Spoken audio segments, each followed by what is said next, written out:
చెప్పండి అంకుల్, నాకేదో మంచి చేస్తానని రమ్మన్నారు, ఏంటది? దేవా, పవిత్ర అంటే నీకెంత ఇష్టమో నాకు తెలుసు. పవిత్ర కోసం ఆది రావడం, తనని సొంతం చేసుకోవడానికి నువ్వు వాళ్ళని రూమ్లో లాక్ చేయటం, ఆది వచ్చి తీసుకెళ్లటం, నువ్వు పవిత్ర కోసం చక్రవర్తి ఇంటికి వెళ్తే తను నీకు రివర్స్ అయ్యి పోలీస్ కేసు పెడతాననటం అంతా నాకు తెలుసు.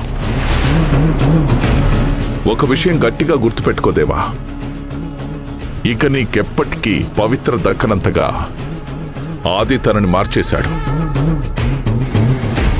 నీ ప్లేస్లో నేనుంటే ఏం చేస్తానో తెలుసా? నాకు దక్కని వాళ్ళందరినీ చంపేస్తాను.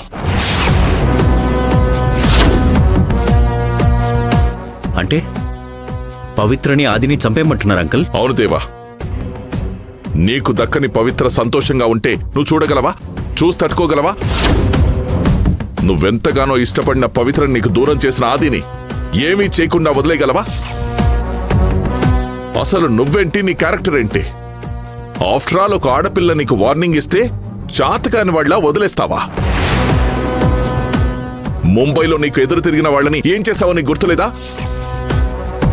దేవా, నీ వెనుక నేనున్నాను. నీకేం కాకుండా నేను చూసుకుంటాను. పవిత్రని ఆదిని చంపేయ్.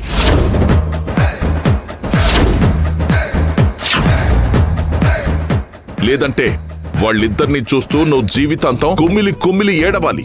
తప్పు వాళ్ళు చేస్తే శిక్ష నీకెందుకు? నీకు జరిగిన అన్యాయానికి వాళ్ళని చంపి న్యాయం చేయి.